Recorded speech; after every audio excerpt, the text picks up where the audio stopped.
श्री शिवाय नमस्तुभयम। दोस्तों, आज हम आपको एक बेहद अनमोल जानकारी देने जा रहे हैं। 6 अप्रैल चैत्र नवरात्रि रविवार को पड़ने वाली राम नवमी के शुभ अवसर पर यदि आप यह एक चीज खा लेते हैं तो आपके जीवन से गरीबी हमेशा के लिए समाप्त हो सकती है।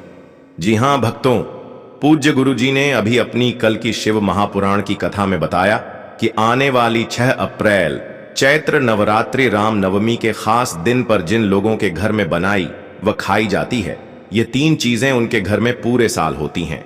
धन दौलत की वर्षा। जी हां भक्तों, 6 अप्रैल 2025 को पड़ने वाली चैत्र नवरात्रि राम नवमी, जो चैत्र के दौरान पड़ने वाली प्रथम चैत्र नवरात्रि राम नवमी है, यह नवमी बहुत ही शक्तिशाली और चमत्कारी राम नवमी है, क्योंकि यह चैत्र के महीने में पड़ी है। चैत्र का दिन चल रहा है, इसलिए इसका महत्व और भी अधिक बढ़ गया है। महिलाएं चैत्र नवरात्रि राम नवमी का व्रत अपनी इच्छा पूर्ति तथा घर में सुख समृद्धि के लिए रखती हैं। वैसे तो यह व्रत मौन रहकर रखा जाता है, मगर आपको चैत्र नवरात्रि राम नवमी के दिन एक चीज जरूर ही खा लेना है। इससे आपकी धन दौलत में वृद्धि तो होगी ही होगी, साथ में आपके घर में धन दौलत की वर्षा होगी। इसीलिए भक्तों, आप अपने फायदे के लिए इस वीडियो को पूरा ही देखें, आधा अधूरा ना देखें। कई लोग होते हैं जो वीडियो को बीच बीच से देखते हैं, काट काट कर देखते हैं, और फिर ऐसे व्यक्ति को जीवन में कभी सफलता हासिल भी नहीं हो सकती। इसलिए वीडियो को आधा अधूरा छोड़कर ना जाएं। आप वीडियो को पूरा ही देखा करें, क्योंकि भक्तों, यह चैत्र मास की पहली राम नवमी पूरे के पूरे 144 वर्षों के बाद दुर्लभ संयोग में पड़ने जा रही है। और पूज्य गुरु जी ने कहा है कि 6 अप्रैल चैत्र नवरात्रि राम नवमी के दिन भले ही कुछ मत खाना, लेकिन यह एक चीज जरूर खा लेना। भगवान भोलेनाथ जी और माता लक्ष्मी जी के आशीर्वाद से आपके घर में इतना पैसा आएगा कि संभाल नहीं पाओगे। साथ ही दोस्तों, हम आपको यह भी बताएंगे कि चाहे कुछ भी हो जाए, लेकिन 6 अप्रैल राम नवमी पर ऐसा भोजन घर में भूल कर भी मत बनाना, और ना ही उसे खाना, पूरा घर परिवार बर्बाद हो जाएगा। साथ ही भक्तों, इस वीडियो में जानिए 6 अप्रैल राम नवमी पर ऐसा क्या खाना चाहिए जिससे कि आपके जीवन में भगवान भोलेनाथ की कृपा प्राप्त हो। साथ ही दोस्तों, इस वीडियो में हम आपको यह भी बताएंगे कि 6 अप्रैल चैत्र नवरात्रि राम नवमी पर भूलकर भी यह 4 काम कभी मत करना, नहीं तो बर्बाद होते देर नहीं लगेगी। साथ ही भक्तों, राम नवमी पर आपको यह 7 काम कभी नहीं करने चाहिए। जो भी माताएं बहनें राम नवमी के दिन इन 7 कामों को करती हैं तो उसकी जिंदगी बर्बाद हो जाती है, उसके घर में कंगाली छा जाती है, और जिस घर में भी यह 7 कार्य होते हैं, माता लक्ष्मी ऐसे घर से हमेशा के लिए चली जाती है। भक्तों, साथ में हम आपको यह भी बताएंगे कि 6 अप्रैल चैत्र नवरात्रि राम नवमी के दिन अगर आप इन चीजों का दान कर देते हो तो आपके घर में कभी धन की कमी नहीं होगी, हमेशा ही रुपया पैसा आपके घर में आएगा। तो दोस्तों, हम आपको ऐसी ज्ञानवर्धक जानकारी बताने का आपसे कोई पैसा नहीं लेते, बिल्कुल फ्री में जानकारी उपलब्ध कराते हैं। इसीलिए आप वीडियो को पूरा ही देखें, आधा अधूरा ना देखें। कई लोग होते हैं जो वीडियो को काट काट कर देखते हैं, बीच बीच से देखते हैं, और फिर ऐसे व्यक्ति को जीवन में कभी सफलता हासिल भी नहीं हो सकती। इसलिए वीडियो को आधा अधूरा छोड़कर ना जाएं, आप वीडियो को पूरा ही देखा करें।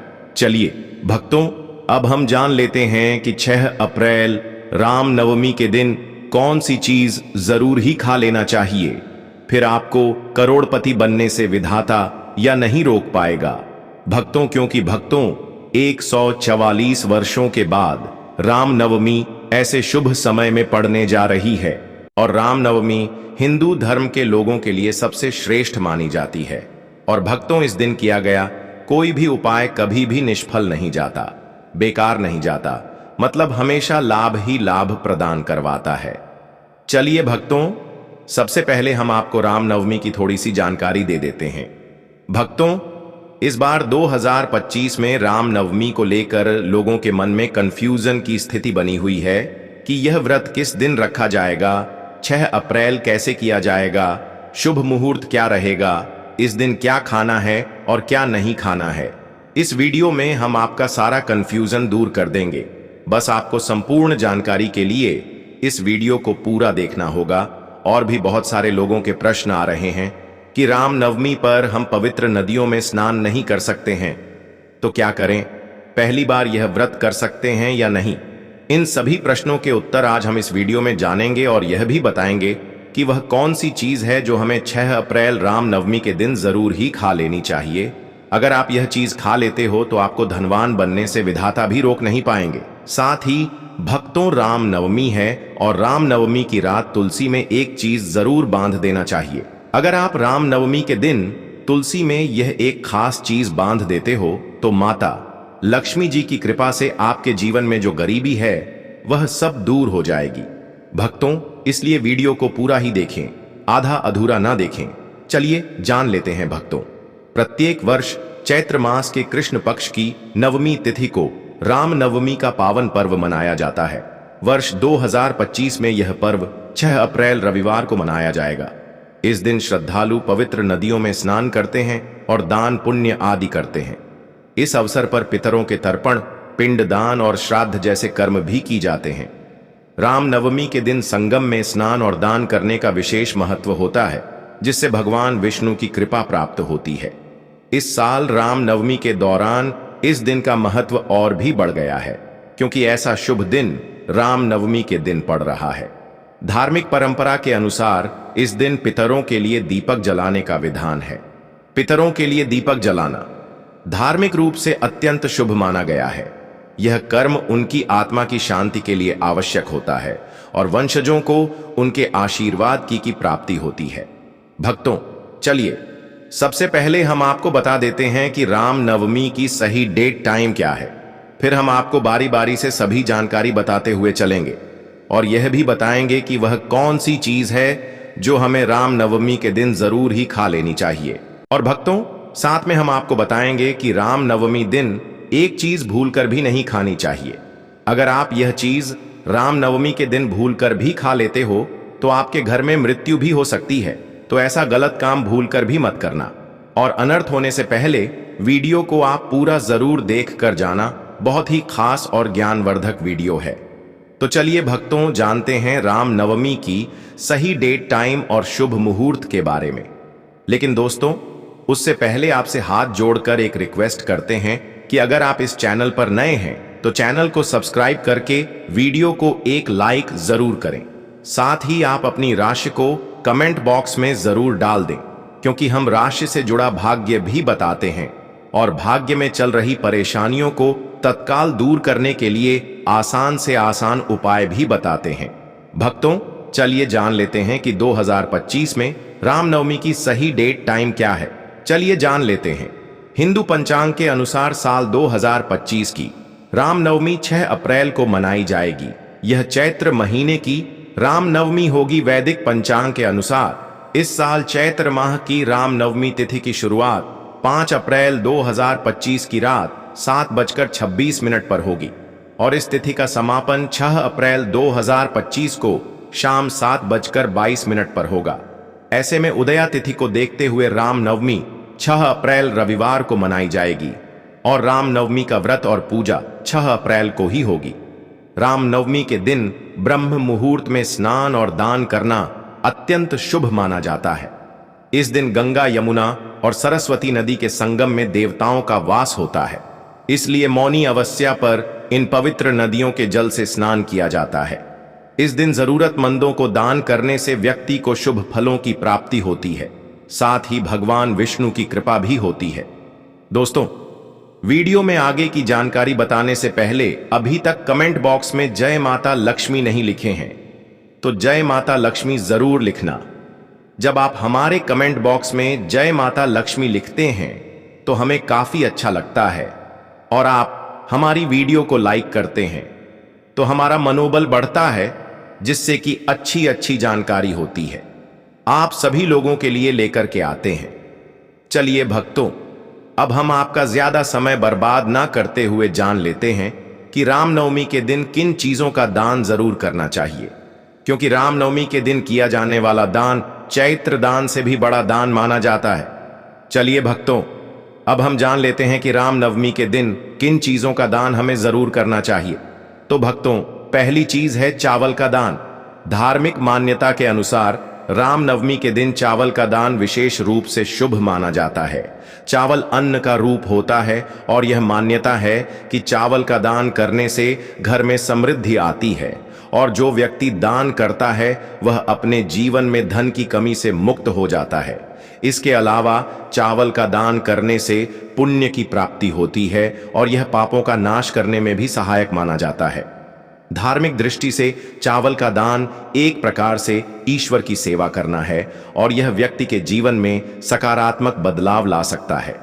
चावल का दान विशेष रूप से उन लोगों को करना चाहिए जो अन्न की कमी महसूस करते हैं। भक्तों, दूसरी चीज है सफेद तिल का दान। रामनवमी के दिन सफेद तिल का दान करना भी एक महत्वपूर्ण धार्मिक कार्य माना जाता है। तिल का दान करना एक बहुत पुरानी परंपरा है और विशेष रूप से यह दिन तिल दान के लिए उपयुक्त माना जाता है। सफेद तिल का दान करने से व्यक्ति को भगवान विष्णु की कृपा प्राप्त होती है। ऐसा कहा जाता है कि भगवान विष्णु सफेद तिल से प्रसन्न होते हैं और जो लोग तिल का दान करते हैं उनके जीवन में भगवान की कृपा बनी रहती है। सफेद तिल को दान करने से शारीरिक और मानसिक रूप से भी शांति मिलती है। साथ ही यह पापों के नाश और पुण्य की प्राप्ति में सहायक होता है। तिल के दान से विशेष रूप से जीवन में सुख, शांति, समृद्धि और आंतरिक संतोष की भावना उत्पन्न होती है।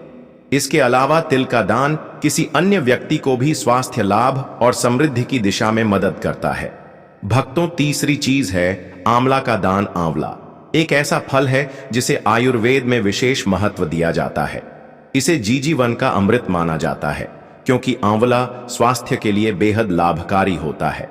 शनिश्चर्य रामनवमी के दिन आंवला दान करना विशेष रूप से शुभ माना जाता है। इसके बारे में धार्मिक मान्यता है कि अगर किसी को पैसों की तंगी हो या आर्थिक समस्याएं चल रही हो तो आंवला दान करने से इन समस्याओं से मुक्ति मिल सकती है। आंवला दान करने से व्यक्ति के जीवन में भगवान विष्णु की कृपा बरसती है और आर्थिक संकट दूर हो जाते हैं।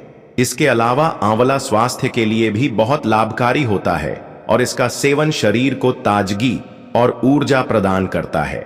इस दिन आंवला दान करने से पुण्य की प्राप्ति होती है और व्यक्ति को सुखी और समृद्ध जीवन जीने की दिशा में मदद मिलती है। भक्तों, चौथी चीज है सरसों के तेल का दान।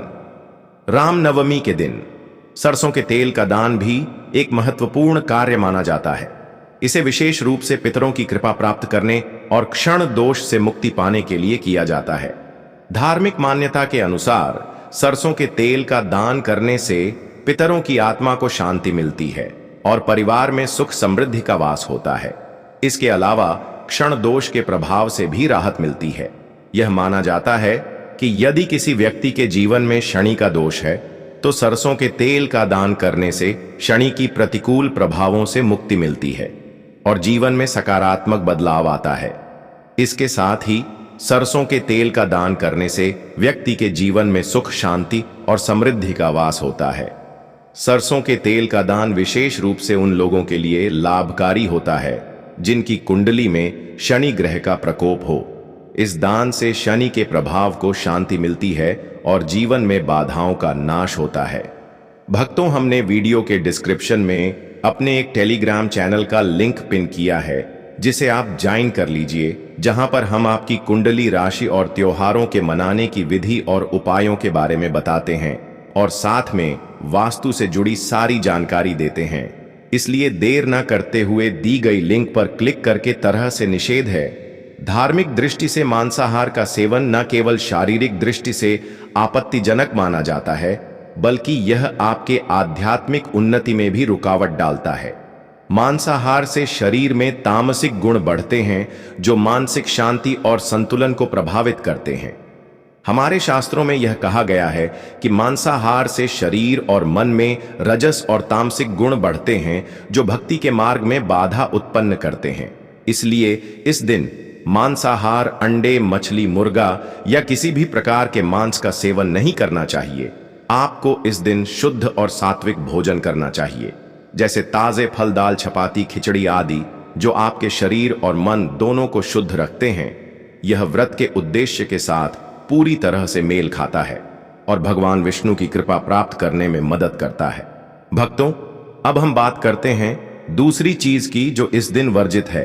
खट्टे पदार्थ, खट्टे भोजन जैसे आम, इमली, दही और खट्टे फल आदि का सेवन इस दिन नहीं करना चाहिए। धार्मिक दृष्टि से खट्टा भोजन तामसिक गुणों को बढ़ाता है, जो मानसिक स्थिति पर नकारात्मक प्रभाव डालता है। खट्टे पदार्थों से शरीर में नकारात्मक ऊर्जा का संचय होता है, जो आपके व्रत के उद्देश्य के खिलाफ होता है। जब आप खट्टे पदार्थों का सेवन करते हैं तो यह आपके मन को चंचल और अशांत बना सकता है, जिससे पूजा और भक्ति में विघ्न उत्पन्न हो सकता है। इसके अलावा खट्टा भोजन शरीर के ऊर्जा स्तर को भी असंतुलित कर सकता है, इसलिए इस दिन खट्टे पदार्थों से बचना चाहिए। यदि आपको कुछ ताजगी और स्वाद चाहिए तो आप हल्के मीठे फल जैसे केला, सेब या नारियल का सेवन कर सकते हैं। यह फल न केवल स्वादिष्ट होते हैं बल्कि आपके शरीर और मन को भी शांति प्रदान करते हैं। भक्तों, तीसरी और महत्वपूर्ण चीज जिसको इस दिन से दूर रखना चाहिए वह है नशे से संबंधित पदार्थ। रामनवमी के दिन शराब, तंबाकू, गुटखा, मादक द्रव्यों आदि का सेवन करने से बचना चाहिए। नशे के पदार्थ मानसिक और शारीरिक स्वास्थ्य के लिए हानिकारक होते हैं और व्रत के पवित्र उद्देश्य को भी बिगाड़ सकते हैं। धार्मिक दृष्टि से नशे के पदार्थों से शरीर और मन में अशुद्ध आती है, जो आपके व्रत और भक्ति की शक्ति को नष्ट कर सकती है। हमारे शास्त्रों में यह स्पष्ट रूप से कहा गया है कि नशे का सेवन करने से भक्ति की शुद्धता और निष्कलंक होता प्रभावित होती है। नशे के कारण मानसिक स्थिति विकृत हो सकती है, जिससे आपकी पूजा और व्रत का प्रभाव कम हो जाता है। इसलिए इस दिन किसी भी प्रकार के नशे से बचना चाहिए ताकि आपकी भक्ति शुद्ध और निष्कलंक रहे। नशे से बचकर आप अपने मन और शरीर को शुद्ध कर सकते हैं और भगवान विष्णु की कृपा प्राप्त कर सकते हैं। अब हम बात करते हैं चौथी चीज, जो है शक्कर और मिठाई के सेवन की। इस दिन अत्यधिक मीठा और शक्कर युक्त पदार्थों का सेवन नहीं करना चाहिए। शक्कर का अत्यधिक से सेवन शरीर में रजस और तामसिक गुणों को बढ़ाता है, जो व्रत के उद्देश्य के खिलाफ होता है। या मिठाई खाते हैं तो यह आपकी मानसिक स्थिति को प्रभावित कर सकता है और वृत्ति को संतुलित रखने में कठिनाई पैदा कर सकता है। हालांकि इस दिन हल्के मीठे फल जैसे केला, सेब और नारियल आदि का सेवन किया जा सकता है, जो शरीर के लिए लाभकारी होते हैं और मानसिक शांति बनाए रखते हैं। लेकिन अत्यधिक शक्कर और मिठाई का सेवन करने से बचना चाहिए, क्योंकि यह व्रत के उद्देश्य से मेल नहीं खाता। मीठे पदार्थों के बजाय ताजे फल और हल्का सात्विक भोजन खाकर आप अपनी भक्ति को शुद्ध और स्थिर रख सकते हैं। भक्तों, पांचवा और अंतिम महत्वपूर्ण चीज है प्याज और लहसुन का सेवन। रामनवमी के दिन प्याज और लहसुन का सेवन नहीं करना चाहिए। शास्त्रों में इन्हें तामसिक गुणों से भरपूर माना गया है, जो आपके मानसिक संतुलन को प्रभावित कर सकते हैं। प्याज और लहसुन का सेवन करने से व्यक्ति के आहार में असंतुलन आता है और भक्ति में विघ्न उत्पन्न हो सकता है। प्याज और लहसुन के सेवन से मन अशांत हो सकता है और व्यक्ति की मानसिक स्थिति विकृत हो सकती है। इसीलिए इस दिन इन दोनों का सेवन ना करना ही उचित होता है। दोस्तों, आगे की जानकारी बताने से पहले आपसे एक रिक्वेस्ट करते हैं कि अगर आप इस चैनल पर नए हैं तो चैनल को सब्सक्राइब करके वीडियो को एक लाइक जरूर करें। साथ ही आप अपनी राशि को कमेंट बॉक्स में जरूर डाल दें, क्योंकि हम राशि से जुड़ा भाग्य भी बताते हैं और भाग्य में चल रही परेशानियों को तत्काल दूर करने के लिए आसान से आसान उपाय भी बताते हैं। इसलिए आप अपनी राशि कमेंट बॉक्स में जरूर डाल दें। चलिए भक्तों, अब हम जान लेते हैं कि 6 अप्रैल रामनवमी के दिन भगवान विष्णु को प्रसन्न करने के लिए तुलसी के पौधे में कौन सी चीज जरूर बांध देना चाहिए। व्यक्ति का भाग्य चमक जाता है। रामनवमी के दिन तुलसी के पौधे की पूजा का विशेष महत्व है। इस दिन पूजा करते समय सबसे पहले व्यक्ति को सुबह स्नान आदि से निवृत्त होकर शुद्ध अवस्था में तुलसी के पौधे के पास जाना चाहिए। इसके बाद तुलसी के पौधे को गंगा जल से स्नान कराना चाहिए। गंगा जल का छिड़काव करने से तुलसी के पौधे की पवित्रता और भी बढ़ जाती है और वातावरण में एक शुद्धता का संचार होता है। इसके बाद तुलसी के पौधे पर हल्दी, रोली और चंदन लगाना चाहिए। भक्तों, रामनवमी के दिन तुलसी के पौधे पर कलावा या मौली धागा बांधने की परंपरा है। कलावा बांधने से भगवान विष्णु और माता लक्ष्मी की कृपा प्राप्त होती है। यह परंपरा विशेष रूप से घर के सभी सदस्यों के लिए खुशहाली, अच्छे स्वास्थ्य और समृद्धि की प्राप्ति का संकेत मानी जाती है। कलावा बांधने से परिवार में सुख, शांति और समृद्धि का वास होता है और यह पूरे परिवार के लिए एक सुरक्षा कवच के रूप में कार्य करता है। कलावा को बांधते समय व्यक्ति को विशेष ध्यान रखना चाहिए कि वह इसे श्रद्धा और विश्वास के साथ बांधे। इससे घर में नकारात्मक ऊर्जा का प्रवेश नहीं होता और सकारात्मक ऊर्जा का संचार होता है। साथ ही यह व्यक्ति के जीवन में एक नई ऊर्जा का संचार करता है जो उसके कार्यों में सफलता और समृद्धि लाती है। भक्तों, राम नवमी के दिन तुलसी के पास मीठे भोग जैसे गुड़, तिल और फलों का प्रसाद अर्पित करना चाहिए। यह भगवान विष्णु के प्रति श्रद्धा का प्रतीक माना जाता है। गुड़ और तिल का विशेष महत्व है क्योंकि यह भगवान विष्णु के प्रिय पदार्थ हैं। गुड़ का सेवन शरीर के लिए फायदेमंद होता है और तिल के साथ इसे अर्पित करने से विशेष पुण्य की प्राप्ति होती है। गुड़, तिल और फल अर्पित करने से घर में समृद्धि और धन की वृद्धि होती है। यह मान्यता है कि इस दिन भगवान विष्णु को यह भोग अर्पित करने से, उनके आशीर्वाद से व्यक्ति के जीवन में दरिद्रता और परेशानी दूर होती है और खुशहाली का वास होता है। तो दोस्तों, यह थे पूज्य गुरु जी द्वारा बताए गए कुछ बहुत ही खास उपाय। अगर आपको जानकारी अच्छी लगी हो तो वीडियो लाइक करिएगा। मिलते हैं फिर एक नए वीडियो के साथ। श्री शिवाय नमस्तुभयम।